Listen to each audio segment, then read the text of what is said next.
Hello everybody from Arlo White in the Live Broadcast Studio, and welcome to highlights of another excellent day's golf on Super Saturday in Greenbrier. Now, Live Golf history was made by this man, the high flyers Brendan Steele. This is his second shot at the par 5 17th. In it goes, the first albatross in league history, and it's Brendan Steele who is all smiles.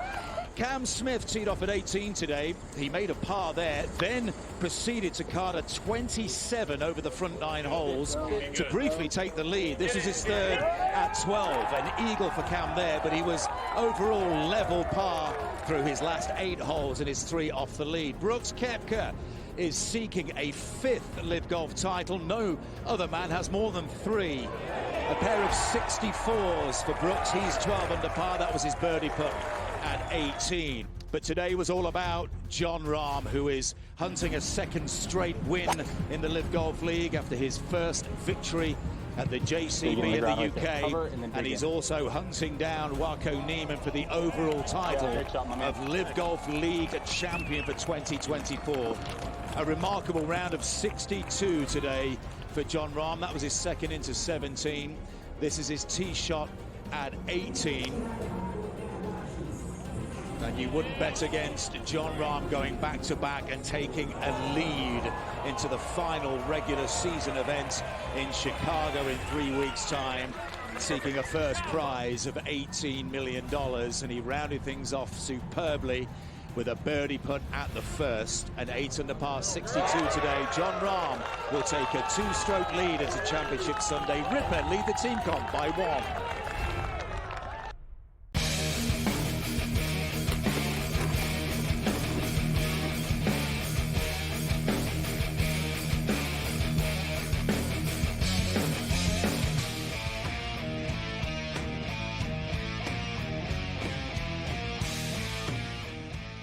This is SportsRage. I'm Morency. So I figured if I didn't look, maybe we would hit that under 7. But, of course, they had to score a meaningless, stupid run to screw me on the way out. 5-3 final. San Diego wins. We got a 3-0 game with the Dodgers here. We're just looking at NFL football right now. And I can't call Kurt's captain shock because so far he's been dog. He's like, he likes the Baltimore Ravens, 2.5-point underdog. Green Bay Packers are a 2-point underdog. Right now, looking at the other games in week 1 and the numbers, Buffalo Bills are 6.5-point favorites. Total is 48, hosting the Cardinals. New Orleans Saints host the Carolina Panthers in a divisional tilt. The Saints are 4.5-point favorites right now. The total is 40. The heavily hyped Houston Texans, only 2-point favorites on the road, considering all the hype in the offseason they have gotten. Minus 130 on the money line. Texans and the Colts total is 48. So Houston are 2-point road favorites in Indianapolis. We have an all Florida battle. Jacksonville gets 3.5 at Miami. Totals 49. Vikings are 1-point road favorites at MetLife Stadium against the Giants. The total's 41.5.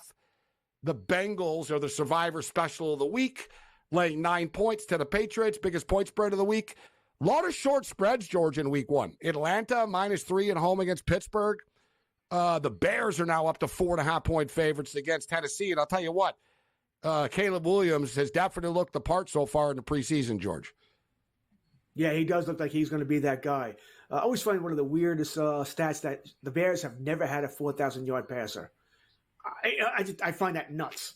Just absolutely nuts. Yeah, but then again, when you think of a quarterback for the Bears, who are you thinking? Jim McMahon? Wasn't that they were wide open offense back then? Mike Tomczak. Oh God. So yeah, we're not exactly talking, the Terry Bradshaws of the world here. So it's still just a wild stat that they've never had one here. I'm not saying Williams going to get it this year, but I think he might get that at some point in his career.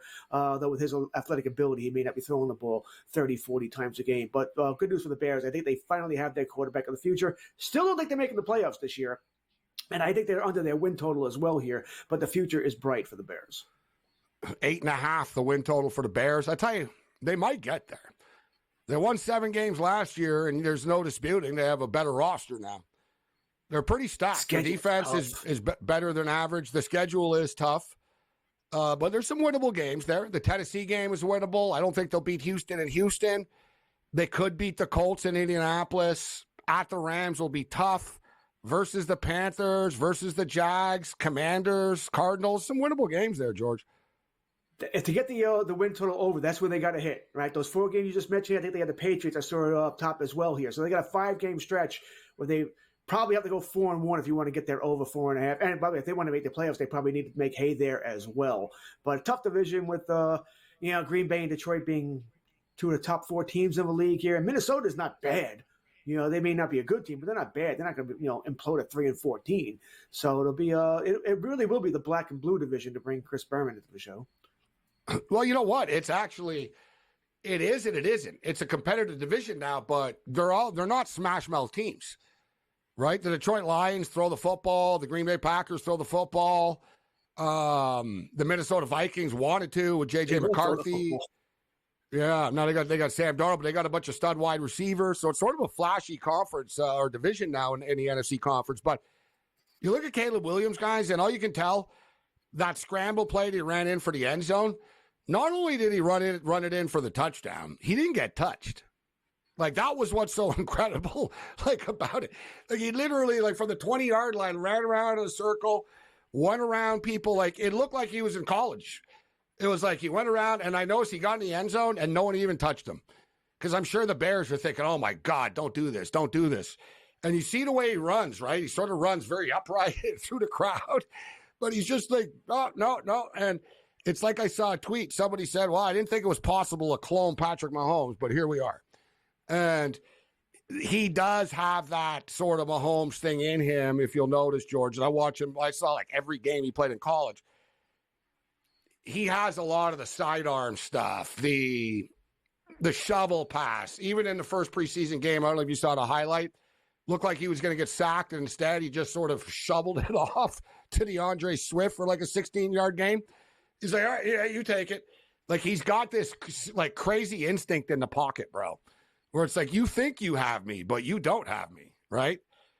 But that's where he's his most dangerous. It sounds crazy. If you're an NFL team, if you can keep him in a 3-step, if you just have him drop back and read defenses, George, you can confuse them. Elite defenses in college confused him with sort of pro sets and stunts, and they mixed it up on him.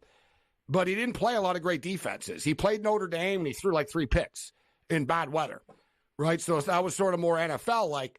But the Bears have been smart. They're getting him rolling out. When that guy's rolling, bro, he's unstoppable, George. Ramon Dunze is a freaking stud, the wide receiver they drafted out of Washington. He's not going to look like a rookie as long as he can stay on the field, which we see rookie wide receivers have a hard time doing. You bring in Keenan Allen as well. I'm kind of buying into the Bears, George, that they will hit 9. To back up your point, by the way, one of the once again watching NFL Live today. Now you know what I do in my afternoons. One of the analysts brought up the same thing you just said there, that Caleb Williams is the first of the Patrick Mahomes quarterbacks, because that's what they're taught now in college, right? To be that kind of guy. Williams is the first guy to bring that skill set to the NFL since Mahomes. So yeah, I like Williams a lot. I'm not betting the under, by the way. I don't think it's going to be where they get 6. I just think I'm not so sure they can get the 9 and be a 500 team. I'm not. Although I think their future is bright, very good team.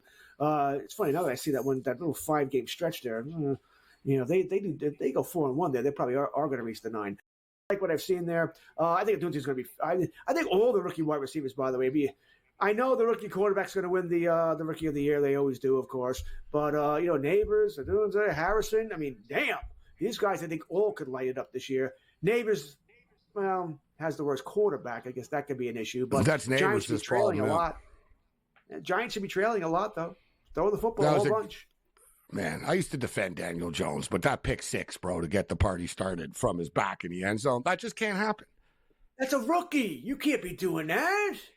I know it's a preseason game, and maybe you don't want to take a hit, but that's. I didn't think, I didn't have the sound on for the game, so I didn't think that was Daniel Jones. I figured it was, what's his name? DeVito. Whatever. DeVito. That's what I assumed it was. It was DeVito. Now you see it's Dan, like, oh my God.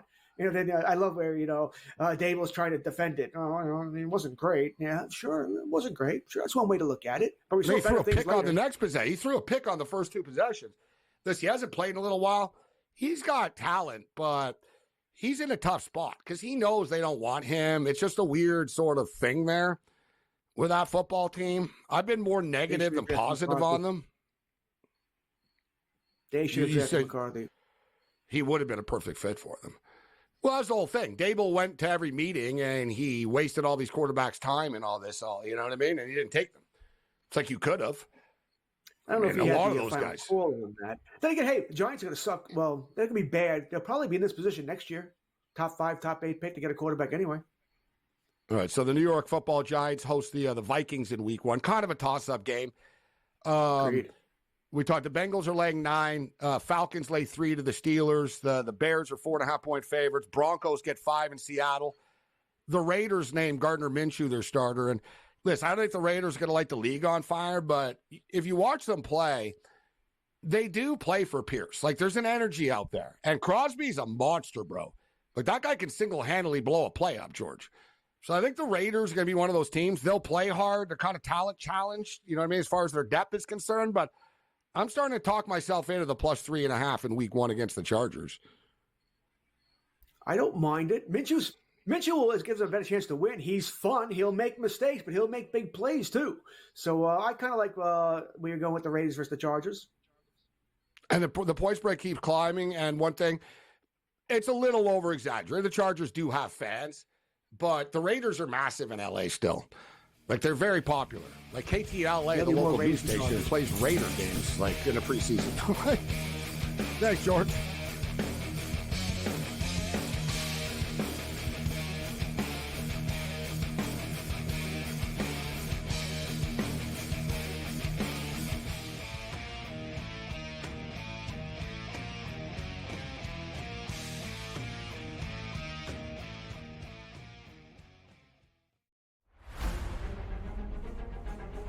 Hello everybody from Arlo White in the Live Broadcast Studio, and welcome to highlights of another excellent day's golf on Super Saturday in Greenbrier. Now, Live Golf history was made by this man, the high flyers Brendan Steele. This is his second shot at the par 5 17th. In it goes, the first albatross in league history, and it's Brendan Steele who is all smiles. Cam Smith teed off at 18 today. He made a par there, then proceeded to card a 27 over the front 9 holes to briefly take the lead. This was his third at 12. An eagle for Cam there, but he was overall level par through his last 8 holes and his 3 off the lead. Brooks Koepka is seeking a 5th Live Golf title. No other man has more than 3. A pair of 64s for Brooks. He's 12 under par. That was his birdie putt at 18. But today was all about Jon Rahm, who is hunting a second straight win in the Live Golf League after his first victory at the JCB in the UK, and he's also hunting down Wako Niemann for the overall title of Live Golf League champion for 2024. A remarkable round of 62 today for Jon Rahm. That was his second into 17. This is his tee shot at 18. And you wouldn't bet against Jon Rahm going back-to-back and taking a lead into the final regular season event in Chicago in 3 weeks' time, seeking a first prize of $18 million. And he rounded things off superbly with a birdie putt at the first, an 8 under par 62 today. Jon Rahm will take a 2-stroke lead into Championship Sunday. Ripper lead the team comp by 1.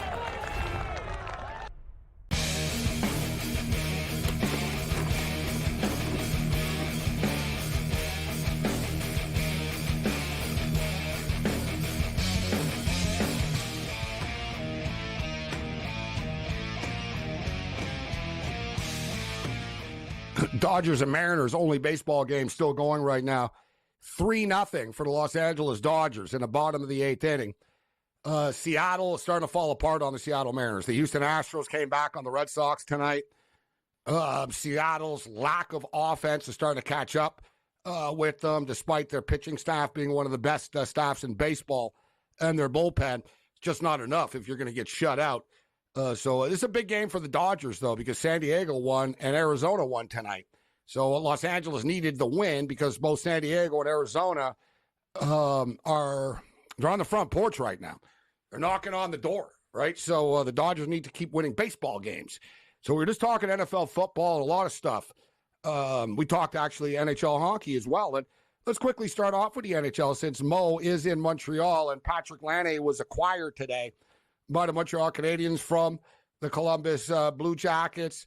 It seems, Mo, that everybody in the hockey world says the same thing about this deal. It's a high reward, low risk move for the Montreal Canadiens. They have money under the salary cap, so let's take how much he makes out of it. It's kind of irrelevant. They had the room under the cap, and you get a player that could potentially be a 25, 30 goal scorer for you if he can stay healthy, if he fits in with the team. I think it's a good fit, though, with the Montreal Canadiens. And like I said, with all due respect to Harris, they really didn't give up very much to get a premium talent like Patrick Laine. Yet, let's be real, Laine's been at a couple of locations and has never really worked out for him yet still, Mo. But what are people saying in Montreal, or what do you think about it? I think, well, first off, Gabe, what's up, man? Fans are very happy that Laine's coming to Montreal. This is a guy that they've been targeting for quite a while from a goal scorer's perspective. You're bang on that Laine's not had the same success that he initially had as a Winnipeg Jet, scoring 40, 50 goals, whatever it was. And you're right, he probably is in that target range of 25, 30 goals for the Habs going to the expectation levels from the fan base. If his mental health is correct, which we hope it is, he could definitely be an asset to the team. He'll be a top two-line player for this team. He'll be at least in the second line for the power play going towards game number 1 in early October. And now, Gabe, what it is, Kent Hughes, the GM of the Montreal Canadiens, is saying to his fan base and to this organization, we're going to speed up the rebuild a little bit quicker now and be much more competitive in our division and hopefully be in that wild card hunt by the time we hit late March into early April with the current roster that they have. And for Jordan Harris, they had an abundance of young defensemen on this roster, and they were able to offload him. And look, he's a great young kid off the ice and on the ice as it is, but to get a potential 30-goal scorer, maybe even more, was too irresistible for this organization to give up on, given what Laine has as a potential ceiling for this organization moving ahead. I think the Canadiens' defense is still a little bit lacking. I brought it up earlier, Mo, as far as still think they're going to be playing in some higher scoring hockey games. But as far as the goaltending is concerned right now, I do like Montembeault, and I think he's got a shot actually to potentially be on Team Canada with the Olympics coming up. It's not like Team Canada's goalie situation is a very deep one right now. There's a lot of question marks about it. But what's the goaltending situation for the Canadiens coming into the year as far as their depth chart? Yeah, when you look at the Canadiens' depth chart, they've drafted a plethora of goalies in the last couple of years under Ken Hughes. Jacob Fowler, the American kid, who I believe is at Boston College right now, they're very high on. And in fact, he's a stud. He's a stud. And if you look at the NHL prospects pool list for the goalie position, Fowler is if not number one, top 2 in the league as a guy to watch out for years to come. So they're very high on him right now. I think for Montembeault, he will be your number one guy for the foreseeable future for this franchise. And you could be right, Gabe. This could be one of those situations where they're in a track meet where they have to win 6-4, 5-3, whatever it is, on a nightly basis. But I think now for this fan base, for what they drafted with Demidov this past June, you bring in Laine now at this point of the offseason, there's much more optimism going towards game number 1, whereas many fans believed or felt that it was going to be next summer that they would have been much more active in the free agent market and through the trade market. But now there's a little bit of a taste now for this fan base to say maybe there could be a chance we could sneak in the playoffs here and bring back playoff hockey to the city of Montreal in terms of actual playing playoff hockey for the first time in nearly 6-7 years. Mo Khan kicking with us, TSN play-by-play statistician, former college football wide receiver, and more. So, Mo, there's been a lot of quarterback news to talk about, college football and NFL football. But let's start off with your Raiders. They played the Dallas Cowboys on Saturday night. They came into the season with Minshew and O'Connell. Neither one is really overly impressed in practice or in the preseason. Minshew ends up the quarterback by default. I saw his team shot, though. One thing, he looks like a Raider. He does. He's pitched, looks like, a young Kenny Stabler. It's like, it looks, he's got the mustache and the hair, and he's crazy. And I saw like he had this crazy look in his face in one of the team pictures in the uniform. I was like, wow, this guy was definitely like born to be in this uniform. You and I have talked about the Raiders. They don't have a lot of depth, but they do play hard for Coach Pierce. Like there's no disputing that. There's a pretty good energy around the team, Mo, like a training camp. And with this team coming into the season, they get the Chargers in week 1. I think as the season goes on, their lack of depth will catch up to them. But Crosby is playing such good football right now, guys, in camp. They told him to back off the other day. Right. Like they actually said, Max, you got to chill out. And it's like, you don't want your players to chill out, but you know what the problem was? He was blowing the play up all the time. Like they couldn't even get the plays off. And they were like, listen, we got to practice these plays. Like it's like they actually had to tell Crosby, just can you ease up a little bit just so we can sort of get the play off and try to get some work in. And, he's ready to go, Mo. So I'm buying in week 1 that they can play with the Chargers. You're a Raider fan. Anyone that's followed this rivalry over the years, it's always been a very close football games between the Chargers and the Raiders. And the Raiders, quite frankly, have gotten better than the Chargers for the most part. This is Harbaugh's first game as head coach. It's in Los Angeles, but the Raiders are more popular than the Chargers are in Los Angeles still. Like literally. So it's not really a home game for the Los Angeles Chargers here. We're getting 3.5 points right now. We'll hit this and more on the other side with Mo Cod. And let's talk about the Heisman Trophy odds as well.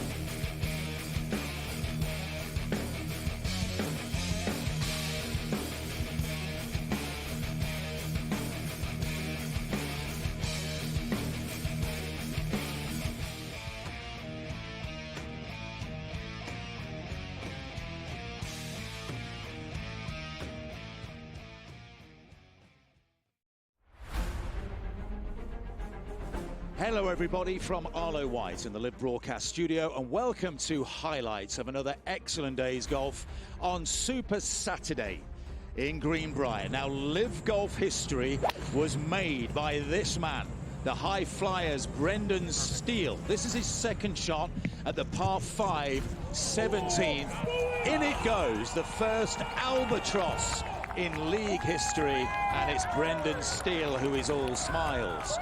Cam Smith teed off at 18 today. He made a par there, then proceeded to card a 27 over the front 9 holes to briefly take the lead. This was his third at 12. An eagle for Cam there, but he was overall level par through his last 8 holes and his 3 off the lead. Brooks Koepka is seeking a 5th Live Golf title. No other man has more than 3.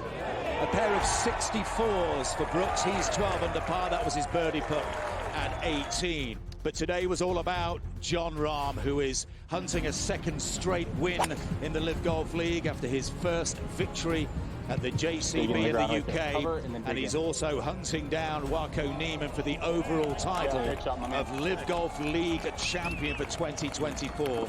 A remarkable round of 62 today for Jon Rahm. That was his second into 17. This is his tee shot at 18. And you wouldn't bet against Jon Rahm going back-to-back and taking a lead into the final regular season event in Chicago in 3 weeks' time, seeking a first prize of $18 million. And he rounded things off superbly with a birdie putt at the first, an 8 under par 62 today. Jon Rahm will take a 2-stroke lead into Championship Sunday. Ripper lead the team comp by 1.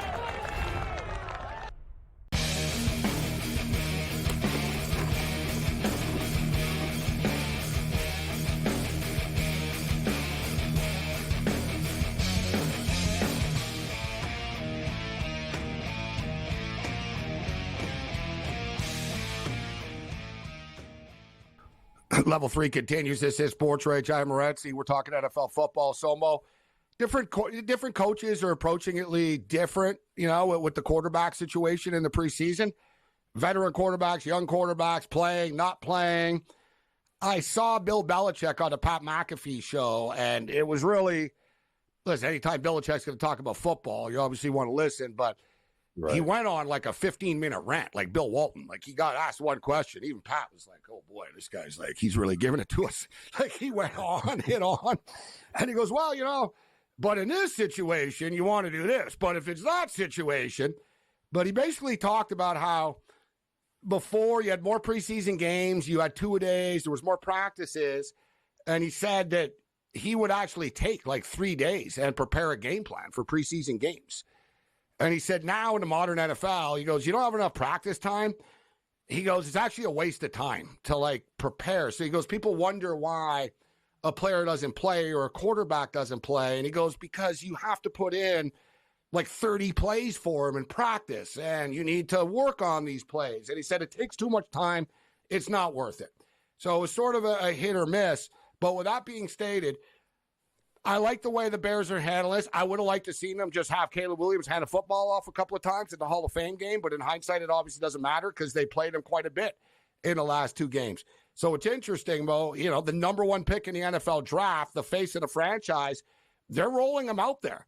And they want to get, you know, they want to get him a little in-game experience. And I'll tell you what, it's only the preseason, but he's checking all the boxes. And everybody's very excited about how Caleb Williams has looked so far, Mo.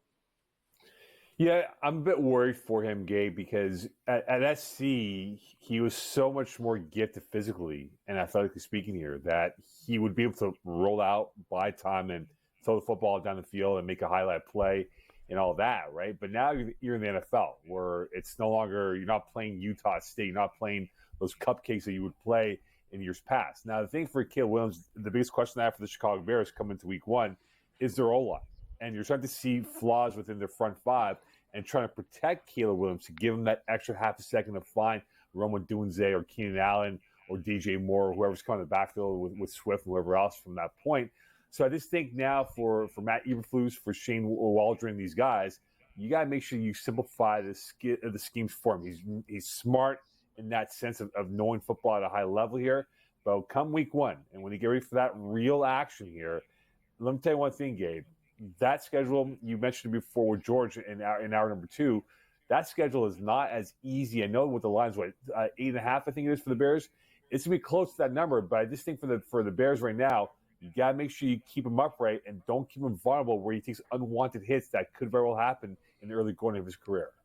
You don't want to get him killed in the first month of his career, obviously. No. And one thing we will note, and Belichick brought this up today, actually, he was talking about Williams and some of these quarterbacks, in which he said we should note that no, there wasn't any starting defensive lineman like actually chasing him, right? So, no, like you said, the speed's going to be a little bit different when he's playing for real. So I get that, but he couldn't pick a better team to ease up. Listen, he could play the Carolina Panthers. No disrespect to the Tennessee Titans, but the Bears open up in Chicago. They've got talent around him. They still want to run the football, but I agree. Don't go crazy and have him running around and let him win every game for us and ease him in here. But he does have a super high football IQ, and as long as they keep him. They keep rolling him out and stuff, Mo. I brought it up earlier. His weakness is when things are sort of stagnant, and because teams are going to throw some defenses at him. So I think the more reactionary stuff that they run will be better. But let's not forget, Mo, this team won 7 games last year, and they had very, very mediocre to poor quarterback play. I know people like Justin Fields' talent and stuff, but the fact of the matter is his numbers are the same as Zach Wilson. He didn't see open players. He had a problem. He ate a lot of sacks because he didn't understand what was about to happen. A lot of the stuff was on him. He's good, but a lot of the stuff was on him. And then you had Tyson Bagent, who was a freaking D3 guy, and he was grinding out wins for them. So there is a massive upgrade here. It's just that division is competitive as hell, Mo, as well. Let's not forget that. It really is. Lions, remember, it's Packers. It's a very talent pool he's working with now. And Justin Fields was not in the right environment in Chicago to thrive with Luke Getsy as OC. Wasn't the right fit. I think now for Waldron being the OC for Caleb Williams, you guys simplify this right now and keep him bubble wrapped for the early going until he gets himself comfortable. They're just going to run the USC stuff. Point blank.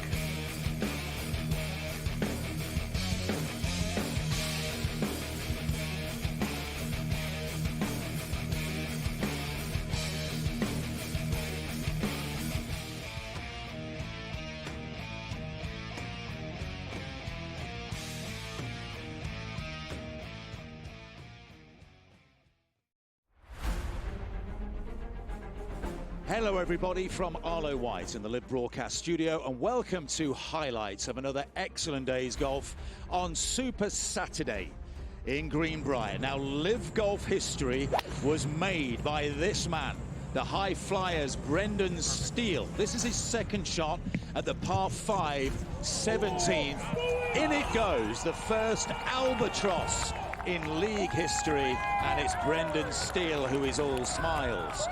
Cam Smith teed off at 18 today. He made a par there, then proceeded to card a 27 over the front 9 holes to briefly take the lead. This is his third at 12. An eagle for Cam there, but he was overall level par through his last 8 holes and his 3 off the lead. Brooks Koepka is seeking a 5th Live Golf title. No other man has more than 3.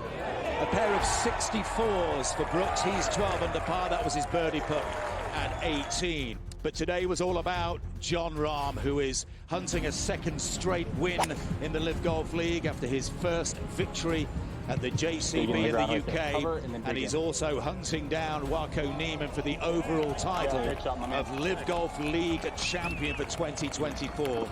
A remarkable round of 62 today for Jon Rahm. That was his second into 17. This is his tee shot at 18. And you wouldn't bet against Jon Rahm going back-to-back and taking a lead into the final regular season event in Chicago in 3 weeks' time, seeking a first prize of $18 million. And he rounded things off superbly with a birdie putt at the first, an 8 under par 62 today. Jon Rahm will take a 2-stroke lead into Championship Sunday. Ripper lead the team comp by 1.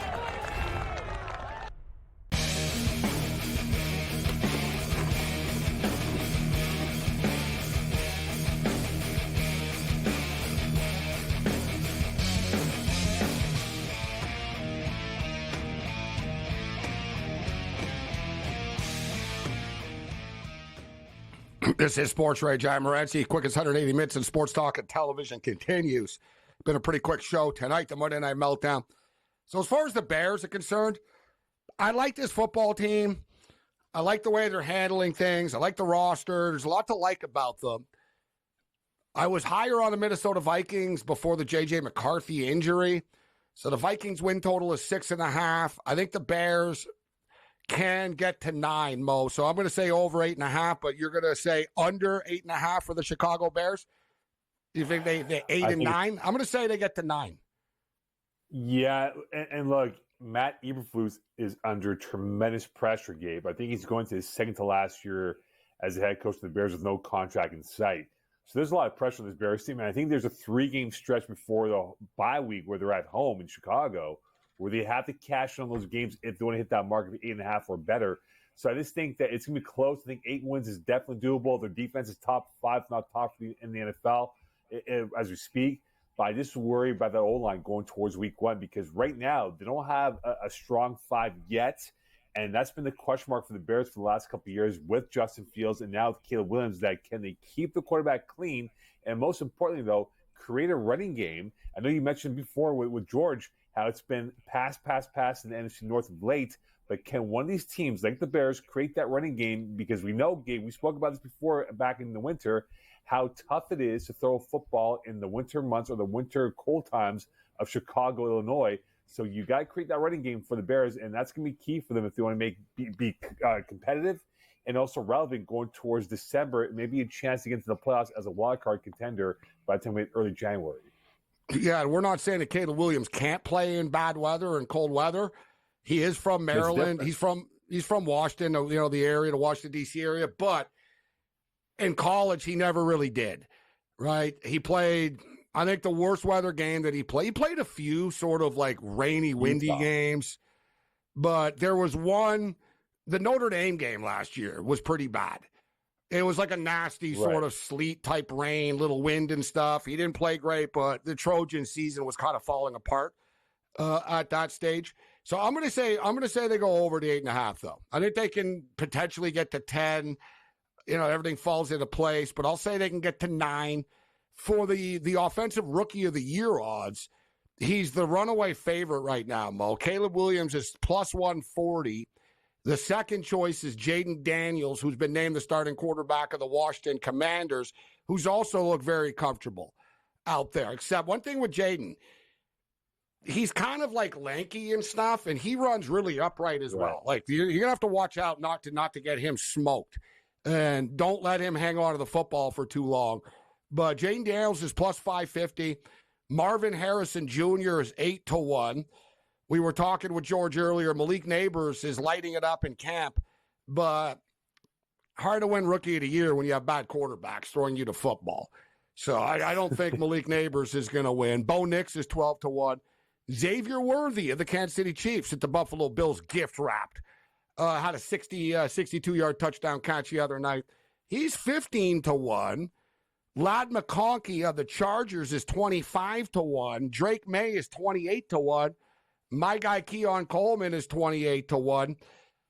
It's going to be one of the quarterbacks, Mo. What about offensive rookie of the year? Caleb Williams, or are you going to give us a long shot? I'm going to take the field. And I'll give you a dark horse, a guy that you know very well from the college days, Blake Corum. That's Blake Corum is 50-1. Yeah. I think Blake might get a lot more touches early on in LA to get himself immersed in all that stuff here. I think he's the guy to watch out for because of what can be presented to him and how they're trying to make him more dynamic with the ground game under Sean McVay. So that's the guy I'm looking at in terms of that long horse but potential impact player early on in the NFL season. I respect the love for the Michigan Wolverine for Blake Corum. Even though it bothers me to say this, listen, I think that Caleb Williams will win. I think Jaden Daniels going to have a good year, but I think the Bears will win enough games, and I think that Caleb Williams will make enough spectacular sort of Mahomes type of highlight reel plays that the media will be fascinated with him. Marvin Harrison Jr., great player, and I think he's going to have a good year, but will it be enough for Rookie of the Year? And I hate to say it, Mo, but Xavier Worthy at 15-1. Xavier Worthy could catch like 8-9 touchdowns this year, bro. A couple of spectacular long bombs. He's on a really good football team. I'm just saying, let's say Williams and Daniels struggle as rookie quarterbacks. Doesn't work out so great for them. Xavier Worthy on a winning Chiefs team, and he's one of the featured, and Rice gets suspended, and it's more touches for Worthy. I think Worthy's worth a look. Yeah, not only that, though, right? They might even cut the player I'm forgetting right now, the Florida player who got traded to the Chiefs a couple years ago from the Giants. Tony. Kadarius Toney, thank you very much. They might cut him in camp. So if they cut Kadarius Toney, that's more targets for Worthy. And let's not forget, Gabe, right? This team did not have any explosive plays beyond 20 yards last year. Not many. It was dink and dunk to Kelsey, Rashee Rice, and that's it. And if Xavier Worthy is going to be that guy that can put teams on their heels and attack their pressure points, it just makes them more dynamic. And it's going to make teams to say, well, what do we do? Do we double Kelsey, or do we bracket Xavier Worthy and try to keep him at bay? So I think he's got great value from the props pick of what could be an impact player early on here. He might get 4 or 5 TDs in the first 6-7 weeks of the season because of what he will be presented from a one-on-one situation, because of what Kelsey and others will attract inside the box. Defensive Rookie of the Year odds, Dallas Turner, who got a sack like right away the other day. I was watching, he got his first sack in the National Football League, former Alabama Crimson Tide. So Dallas Turner's the favorite at plus 400. Latu Latu is 5-1. Byron Murphy's having a really nice camp and preseason with the Seahawks. Kid out of Texas. He's been blowing up a lot of things on the defensive line. Jared Verse is 10-1, who I'm a fan of. I like Jared at FSU. Terrion Arnold, 10-1. Quinion Mitchell is 12-1. What do you think about the defensive Rookie of the Year? I'm going to go with the chalk here in Dallas Turner. Yeah, Dallas Turner, to Atlanta and Minnesota under Brian Flores, a team that is rebuilding their defense for what they'll bring on the football field to replace Daniel Hunter at that position. Kool-Aid McKinstry of New Orleans, I know he got banged up for the Saints in the game against the Niners on Sunday night, but Kool-Aid McKinstry is a guy that brings that Devin Witherspoon type of edge to a football team. It could have been easily a first-round pick if he had that number of teams after him, which was the case until he got picked. I think McKinstry might be great value to look at for what he can bring, but I agree with you that Dallas Turner has that potential to be a 10 to 12 sack guy in his first year, given how the Vikings run those exotic looks with their defense. And given that, again, people are going to talk about the offense in Minnesota, but that defense is underrated, and they played well at times here. So Dallas Turner has that chance to be an impact player early on for this Vikings defense. I think the Vikings defense, you're right, has been more of a pleasant surprise for them in the preseason so far. From what they've seen, I sort of have my concerns. They've spent less money. They're sort of rebuilding a little bit at the same time as not wanting to lose. I know they got hit with the somebody's, with the injury to JJ there. So on the other side, we'll talk some college football. 5 days, well, now 4 days away, guys, on the East Coast, and 16 days away from the start of the NFL now suddenly. But we'll hit some Heisman Trophy odds on the other side. But as I stated, Jaden Daniels been named the starting quarterback of the Washington Commanders. And we've got a bunch of college football quarterback updates as well. Not a surprise that Miller Moss been named the starting quarterback of USC, but Malachi Nelson, former USC Trojan quarterback, transferred to Boise State. A lot of people think Boise State could be a playoff team this year. Well, look, basically it comes down to you got Boise State in the Mountain West. You've got UTSA, Tulane, Memphis in the AAC, and then you've got like Liberty, like after, right? So the thing is with Liberty, they have the softest schedule in college football. So it's going to be hard for them when the committee looks and goes, you literally have the 134 schedule.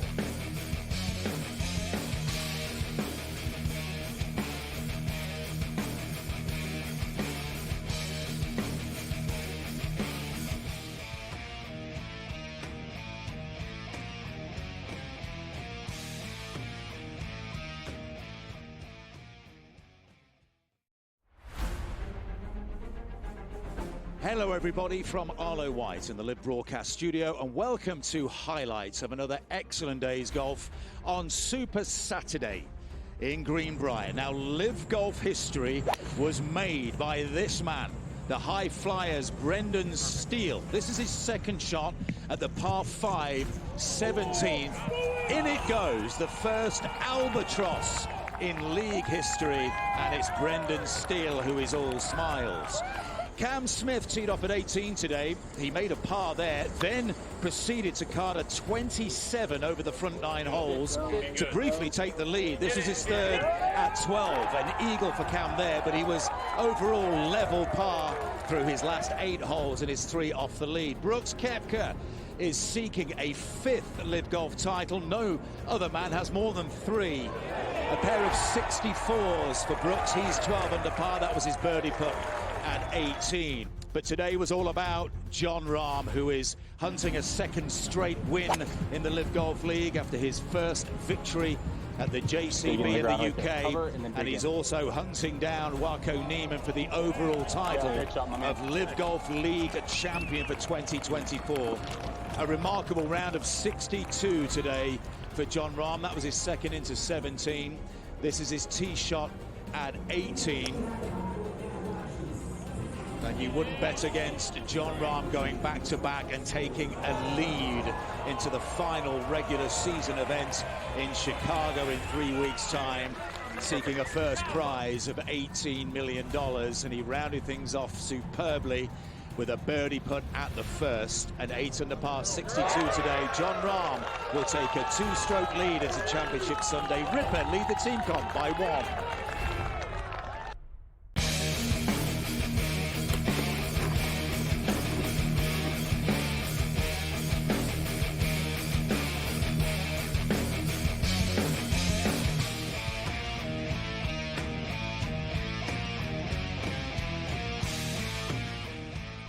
This is SportsRage. I'm Morency. Let's switch gears over to the college football grid right now. Sirius XM Channel 159, SportsGrid Radio and Television Network. This is SportsRage. Mo Khan kicking it with me right now. 4 days away from the start of the college football season only. And the Heisman Trophy is always interesting from a handicapping standpoint, guys, because historically the favorite doesn't win, right? It's always the same thing every year with the Heisman. Well, this guy's going to win for sure, and they don't. You know, a couple of years ago, it's been a little bit more than a couple now, but Joe Burrow won the year he won. He was like 180 to 1 before the year started. right? Johnny Manziel came out of nowhere. There's been a lot of quarterbacks that just sort of come out of nowhere. Everybody knows everything now, and everybody knows everybody. But case in point, Dylan Gabriel right now, Mo. People are ready to hand Dylan Gabriel the Heisman Trophy. And they talk about all the Oregon Duck potent offense and how Bo Nix looked. That wasn't in the Big Ten, right? So I think a lot of people are sort of not, you're playing Michigan, not Michigan. You're playing Ohio State. You don't get Wazoo anymore, right? You don't get Cal, right? Like it's a different, this is different. Dylan Gabriel's like 5'10", 5'11". Is he going to be able to stay healthy through the season? Like I think the Ducks are really good guys. I think the Ducks could go 10-1, 11-1, 10-2 type of thing this year. I personally think they're going to go 10-2, but I'm not buying in Dylan Gabriel. Carson Beck is getting a lot of hype, which is somewhat surprising just because Georgia is so deep. And I don't know, it could be anyone could be the quarterback there. So it's he's not going to be the reason they're winning, but he's going to be on a winning team. And NFL scouts do like Carson Beck. He is projected to be the number 1 pick in the NFL draft right now. So he's plus 800, the second choice for a Heisman. Texas Longhorn quarterback Quinn Ewers, now in the SEC with a vicious schedule, and they go to Michigan, is 9-1. Jalen Milroe is 12-1, Alabama. Jackson Dart, 12-1 at Ole Miss. Nico Iamaleava, Tennessee Volunteers. A lot of hype around this kid, guys. Sort of the new Hawaiian Star type thing. Put it this way. Look, he's 14-1 to win the Heisman. We all know that Josh Heupel offense is lethal. I think I would throw for 3,000 yards. So this kid's going to throw for 6,000. But he scrambles. They have high hopes that this kid's a star type deal. Will Howard, 14-1, former K-State quarterback, now running OSU and the Buckeyes. Nussmeier is 16-1 at LSU. Cameron Ward transfers from Washington State over to Miami. He's 20-1 right now. Riley Leonard, Notre Dame, 20-1. Connor Wigman, 22-1, Texas A&M. Avery Johnson's a fun football player, guys. 25-1, Kansas State. Who's your Heisman Trophy winner, Mo Khan? Quinn Ewers of Texas. I think it's set up for the Longhorns to run the table. That offense is loaded, Gabe. I think Steve Sarkisian's done the unthinkable in Texas to get themselves to the elite status of talent coming back to Texas, fencing off the Alabamas, the LSUs, and Georgias. The world's coming into Texas to take guys from his backyard. I think for Quinn Ewers, for what he's built up now, Gabe, right? With Arch Manning in the shadows and the bullpen, wait to get in down in Austin. Ewers has a setup here where, look, he can run the table. That schedule's not easy. We talk about them going to Michigan, I believe, in week 2. They get Alabama early on. They get Georgia. They got so many hitters on this team here that they can run it right now. And if they do so, Gabe, and Ewers does it with style and profile, there's no doubt in my mind. I think he's the great value to get at that number right now. That could be your Heisman winner by the time we hit early December for the trophy presentation in New York City. If you look at Texas's schedule, it is tricky. They don't get Alabama though. They skip Bama, but they get a lot of other sort of big time. They open up with Colorado State. Yeah, they do. They open up with Colorado State. Then week 2, they go to Ann Arbor to take on the Michigan Wolverines in Michigan. I tell you what, Mo, not an easy turnaround after this to play UTSA on the 14th. UTSA are another one that are a severe dark horse to make the playoffs for real. They have 14 returning starters back. They're a loaded football team. If they win their conference, it's probably going to be more impressive than Liberty running the table against a bunch of cupcakes. And, we'll see what happens with Boise State. But UTSA are legit. They're a dangerous team. And we've seen Texas have their hands full in some of these games. Then they get Louisiana Monroe, Mississippi State. Then it's the annual Oklahoma game. And there's another tough back-to-back, Mo, for Texas, man. Texas, Oklahoma, and then Georgia, Texas the following week. Then there's a little break. Texas, Vanderbilt, Florida at Texas, Texas at Arkansas, Kentucky at Texas, and then they wrap up with Texas A&M. Not an easy schedule, Mo. And I personally think, and I don't think it's a homer pick, the fact is the Michigan Wolverines have won 22 consecutive home games. So Texas are going to be in tough to beat Michigan in week 2, and I don't think they will. I think Michigan are just going to run the ball down their throat. But here's the thing, this will be, I believe it's the big noon kickoff game, I believe, right? That's going to be the 12 noon kickoff for Michigan, Texas. If it's the national game, which we all believe it is, and yours goes into Ann Arbor, puts up 3 touchdowns and 300 yards passing, then the hype picks up from that point that he's going to be a favorite to win the Heisman. 100%. And can win it. And can win it, right? It's all about style points. Gabe, it's all about style points. Oh, no, that's the first schedule. I'm not going to say it's the first showcase because you got Georgia, Clemson, you got the Notre Dame game. But you're right, though. The guys, this is what makes these games so big and interesting. Right out of the gate, there's a lot to prove because you have a lot of these big-time quarterbacks that are playing against big-time teams. So it'll be super impressive if they look good doing it. That's a massive game, Texas and Michigan. And a good thing, too, yeah, it's a massive game, but it's also doesn't crush either of them in their conference play either. And it's the type of game that they're both so good that the committee won't hold it against you for losing later in the season as well. So, bring it on. I give props to Texas for playing the game. As a Michigan fan, I wish we weren't playing it, but I think we're going to beat them. I wish we were playing it, but I think we're going to beat them. Michigan's schedule is super tough, but my Heisman pick is going to be Jalen Milroe. So right after you got Quinn Ewers at 9-1. Next up is Jalen Milroe. Listen, Jalen Milroe, number one's got a cannon for an arm. This guy can really throw a deep ball.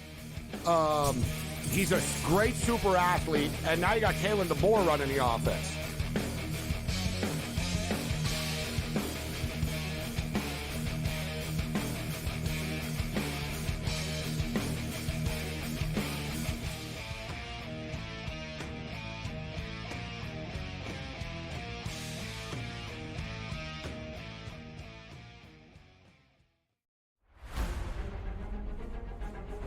Hello everybody from Arlo White in the Live Broadcast Studio, and welcome to highlights of another excellent day's golf on Super Saturday in Greenbrier. Now, Live Golf history was made by this man, the high flyers Brendan Steele. This is his second shot at the par 5 17th. In it goes, the first albatross in league history, and it's Brendan Steele who is all smiles. Cam Smith teed off at 18 today. He made a par there, then proceeded to card a 27 over the front 9 holes to briefly take the lead. This is his third at 12. An eagle for Cam there, but he was overall level par through his last 8 holes and his 3 off the lead. Brooks Koepka is seeking a 5th Live Golf title. No other man has more than 3.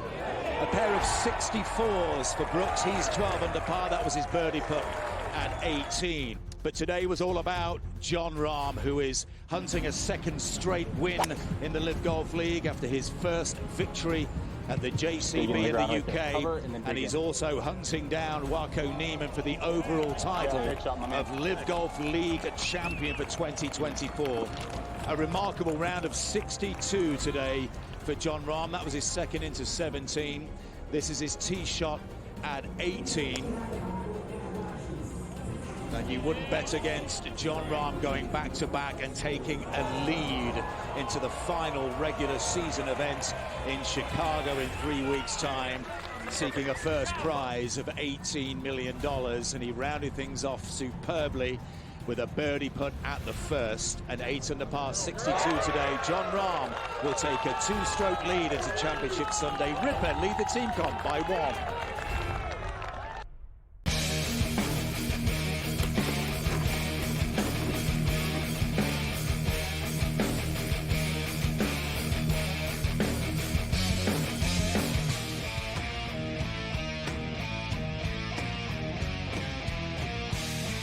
This is SportsRage. Gabriel Morency. So as I stated, listen, Jalen Milroe really closed the season strong last year. Now with a full camp with Kalen DeBoer under this offense, his accuracy and his passing, they're saying, has been much better. We've seen what DeBoer has done for all the quarterbacks that he's been with in the past.